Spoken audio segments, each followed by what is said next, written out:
welcome seeker. What if the true purpose of alchemy was never about turning metal into gold, but about transforming you? Imagine for a moment an ancient chamber, dimly lit by flickering oil lamps. Shelves lined with mysterious flasks and manuscripts filled with cryptic symbols. At the center, a solitary figure bends over a crucible, not in pursuit of earthly riches, but of something far greater, the transmutation of the soul itself. For centuries, the word alchemy has been dismissed as superstition, a relic of the Middle Ages, or a primitive precursor to chemistry. But beneath that veil lies a hidden teaching, preserved in whispers and encoded in symbols, passed down by mystics, sages, and initiates. Alchemy, in its truest form, is the art of transformation, not of metals, but of consciousness. The phrase, turning lead into gold, was never merely literal. Lead represents the heavy, dense, unrefined aspects of our being, our fears, attachments, and ignorance. Gold, in contrast, symbolizes purity, wisdom, and spiritual illumination. To practice alchemy is to embark on an inner journey, to refine the raw matter of the self into its most radiant and awakened form. In this video, we will step into that ancient tradition. We will explore the hidden history of Hermetic alchemy, uncover its philosophical roots, and reveal why it has been both revered and concealed for thousands of years. We'll examine the allegories of the Emerald Tablet, the whispers of the Hermetic philosophers, and the coded language of transformation that only those with eyes to see could truly understand. But more than history, this is about application. We will uncover how these ancient teachings are not just symbolic myths, but practical tools, keys to mastering your energy, refining your mind, and awakening your spirit in daily life. So stay with me as we peel back the layers of mystery. By the end, you may discover that the alchemist's laboratory was never a room of metals and flames, but the temple of your own soul. And if you wish to walk further into these mysteries, subscribe, share your thoughts in the comments, and keep your curiosity alive, for curiosity is the first breath of awakening. To understand Hermetic alchemy, we must travel back to the cradles of civilization, ancient Egypt, Greece, and the mystical schools of Alexandria. For it was here, in the meeting place of cultures, that the seeds of alchemical wisdom were sown. The very word alchemy is said to derive from al-chem, a reference to the black land of Egypt, whose fertile soil along the Nile gave birth not only to crops, but to some of humanity's deepest esoteric traditions. Egypt's priesthood spoke of transformation, not only in physical terms, but in spiritual ones. Their temples were schools of initiation, where symbols, rituals, and mysteries concealed profound truths about the inner world. As centuries passed, these teachings intertwined with Greek philosophy. Thinkers like Pythagoras, Plato, and later the Neoplatonists carried forward the idea that the material world was but a shadow of higher realities, and that the human soul could ascend by aligning with universal principles. In Alexandria, a city buzzing with scholars, mystics, and seekers, the wisdom of Egypt, Greece, and the East mingled, giving rise to what we now call the Hermetic tradition. Central to this tradition was a short but enigmatic text, the Emerald Tablet, attributed to Hermes Trismegistus, the mythical sage who embodied the fusion of the Egyptian god Thoth and the Greek Hermes. On its polished green surface, it declared the timeless axiom, "As above, so below. As within, so without." These were not mere poetic words, but the key to unlocking alchemy's mysteries. The outer transformation of matter mirrored the inner transformation of the soul. Yet why cloak these teachings in secrecy? Why hide wisdom in riddles, symbols, and allegories? The answer lies in the nature of transformation itself. True alchemy requires discipline, self-mastery, and readiness. The unprepared might mock or misuse such knowledge, chasing gold and power rather than awakening. Thus, the sages spoke in coded language, ensuring only the earnest and discerning could unlock the meaning. Medieval Europe inherited this legacy through translations of Arabic texts, where alchemy had flourished in the Islamic Golden Age. Scholars like Jabir ibn Hayyan explored the union of science and mysticism, while later European alchemists filled their manuscripts with images of dragons, suns, moons, and mystical marriages, each a veil over deeper truths. To the uninitiated, these looked like fanciful myths. To the initiate, they were roadmaps of the soul. But through time, the heart of alchemy was often misunderstood. Many saw only its surface, the pursuit of literal gold, while forgetting its deeper essence. Yet hidden within those same manuscripts, beneath their strange drawings and coded phrases, lies the real treasure, a philosophy of transformation, both cosmic and personal. Hermetic alchemy is not just about ancient laboratories or cloaked figures in candlelit chambers. It is about you. It is about the possibility that within your very being lies the raw material of divinity, waiting to be refined into gold. And so, when we speak of alchemy, we are not only recalling history. We are entering a continuum of seekers who, across ages and civilizations, dared to ask, how do I transform my shadow into light? How do I awaken the hidden gold within? When most people hear the word alchemy, their minds instantly leap to images of dusty laboratories, bubbling cauldrons, and men in robes trying to turn lead into gold. But this is the veil, not the truth. The real treasure of alchemy was never about metal.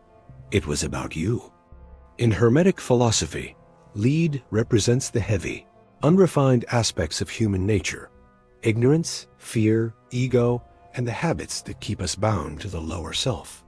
Gold, on the other hand, symbolizes the purified spirit, the awakened consciousness that radiates wisdom, love, and clarity. Alchemy is the art of transforming this inner lead into the gold of spiritual awakening. The process was described in mysterious stages, each represented by colors and symbols. The nigredo, or blackening, was the first stage, a descent into darkness, chaos, and dissolution. It was a confrontation with the shadow, a symbolic death of the old self. This is where many seekers falter, for it demands honesty and courage to face the impurities within. From the blackness emerges the albedo, the whitening. Here the ashes of dissolution give birth to purification and clarity. The alchemist begins to separate the true from the false, the eternal from the temporary. It is the washing away of illusions, the rising of light after the darkness of the night. Then comes the citronitis, the yellowing, a stage of illumination. The seeker begins to perceive the divine light, not as an abstract concept, but as a living presence within. Insights flash like lightning, and the inner horizon expands. Finally, the rubedo, the reddening, the crowning stage of alchemy. This is the mystical union of opposites, the marriage of spirit and matter, the realization of the philosopher's stone. It is the birth of the golden self, where the soul shines in its fullness, integrated and whole. These stages were not only about substances in a crucible, they were about the human journey. The flames of the alchemist's furnace were symbols of inner fire, the trials of life that purify and refine us. The strange symbols of suns, moons, and dragons were metaphors for the dance of our own psyche, where opposites must be reconciled and unified. Think of it as a sacred psychology wrapped in poetry and symbol. To the masses, the cryptic manuscripts seemed like codes for material wealth. To the initiated, they were blueprints for the soul, and this is why Hermetic alchemy remains timeless. It tells us that transformation is not an abstract dream. It is a process inscribed into the very fabric of life. Just as metals can be refined, so too can we. The universe itself is alchemical. Stars are born, die, and give rise to new worlds. In the same way, your old self can dissolve, and from its ashes, a new self can emerge. The question is, Will you allow the fire of transformation to touch you? Will you dare to undergo your own alchemy? If this resonates, you are walking the same path as countless seekers before you. And as we continue, we'll uncover deeper layers of these mysteries, revealing how ancient sages taught the hidden mechanics of transformation. Before we move forward, remember, this journey is not about passive listening. It is about engaging with the mysteries yourself. If you feel called, subscribe to this channel and share your thoughts below. Every comment, every reflection is part of the living dialogue of seekers across time. At the heart of Hermetic alchemy lies a secret that is both simple and staggering. Transformation does not happen outside of you. It begins within.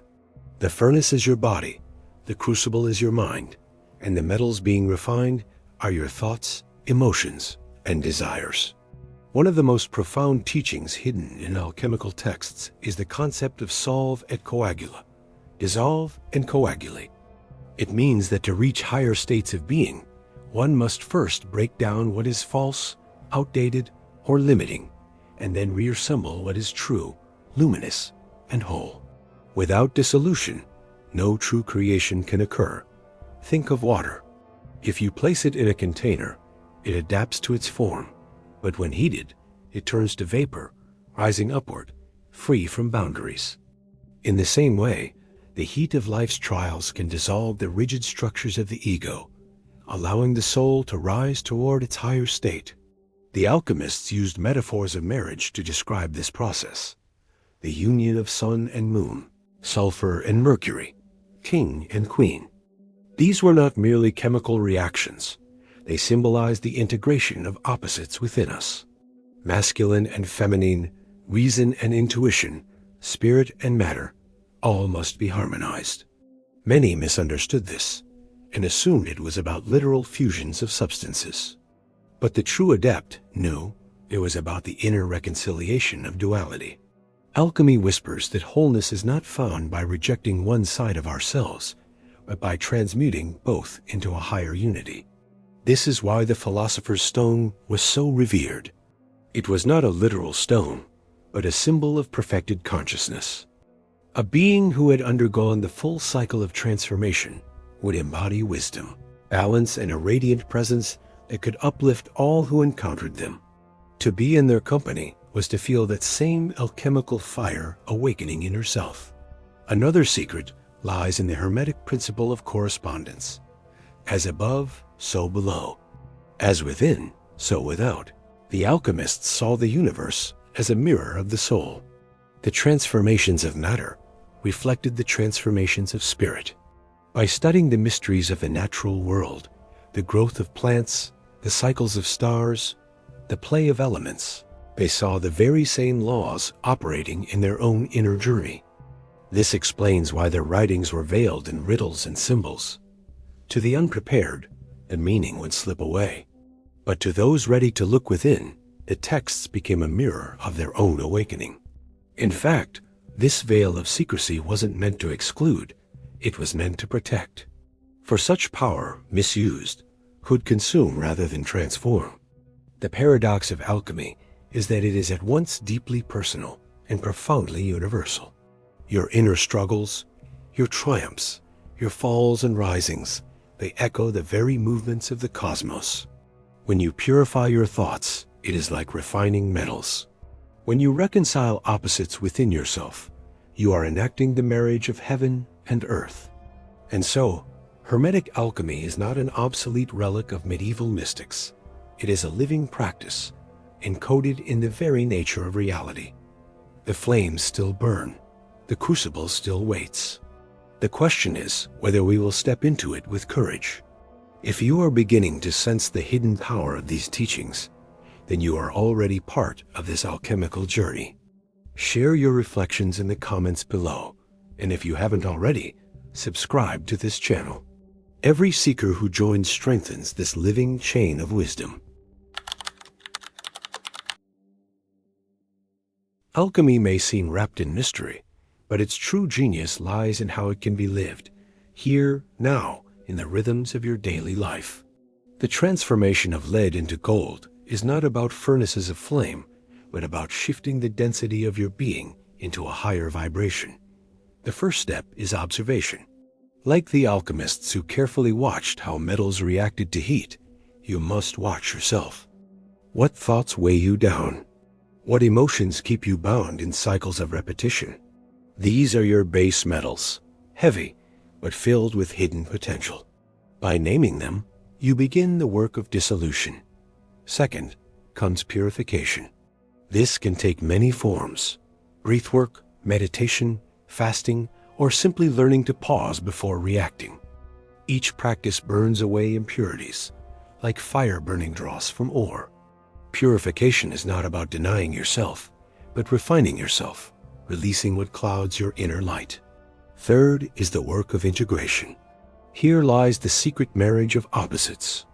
The parts of yourself you resist, anger, fear, doubt, are not to be banished, but transformed. Ask, what is the hidden gift behind this shadow? Anger, when refined, becomes courage. Fear, when understood, becomes caution and wisdom. By reconciling these polarities, you create harmony. A simple exercise is to visualize yourself as an alchemical furnace. When you feel weighed down by emotion or thought, imagine it placed in the fire within your chest. See it melt, reshape, and rise as something brighter. With practice, this visualization trains the mind to transmute heaviness into insight. Another powerful tool is contemplation of symbols. Take the image of the Ouroboros, the serpent devouring its own tail. Meditate on its endless cycle of death and rebirth, destruction and renewal. Allow it to remind you that nothing in your life is wasted, not even your struggles, for each is fuel for transformation. Alchemy also teaches us to honor cycles of time. Just as metals are not purified in an instant, your transformation unfolds in stages. Be patient with yourself. Every setback is part of the great process, and even in the ashes of apparent failure, seeds of renewal are hidden. Most importantly, remember that Hermetic Alchemy is not a solitary path. By raising your vibration, you influence others, just as the philosopher's stone was said to transform not only the metal it touched, but the entire surrounding field. Your inner work ripples outward, becoming a quiet but undeniable force of change in the world. So, begin today. Choose one practice. Watch your thoughts, breathe with awareness, visualize the fire of transformation. Small steps ignite great flames. This is how lead becomes gold, not all at once, but in the steady work of refinement. If you feel the stirrings of this fire within, I invite you to share your own practices in the comments below. Let us learn from one another, for together we weave the great tapestry of transformation. And if this journey speaks to you, subscribe to the channel. Each seeker who joins strengthens this shared path of inner alchemy. Alchemy has long been painted as the pursuit of those who dreamed of turning base metals into shining gold. But as we've seen, its true aim is far more profound. It is the transformation of the human spirit. The philosopher's stone was never merely a substance. It was a symbol of the perfected self, radiant, whole, and free. The ancient masters concealed their wisdom in strange symbols, coded language, and elaborate diagrams, not to confuse us, but to protect the sacred from those not yet ready. Yet here we stand, with the key in hand, the realization that the furnace is within, and that every trial, every wound, every shadow is the very material of your awakening. The great secret of Hermetic Alchemy is this: you already hold the gold you seek. The task is not to acquire it, but to reveal it, to polish away the corrosion of time and fear until the inner brilliance shines forth. So the question I leave you with is this: what part of your inner lead are you ready to place in the fire of transformation today? Remember, this is not an abstract philosophy. It is a living art. And as you walk this path, you contribute not only to your own ascent, but to the elevation of all humanity. If these teachings resonate with you, I invite you to join this journey by subscribing to the channel and sharing your reflections in the comments. Together, we keep alive the flame of ancient wisdom that continues to illuminate our time. The alchemists said, "As above, so below. As within, so without." And so it is.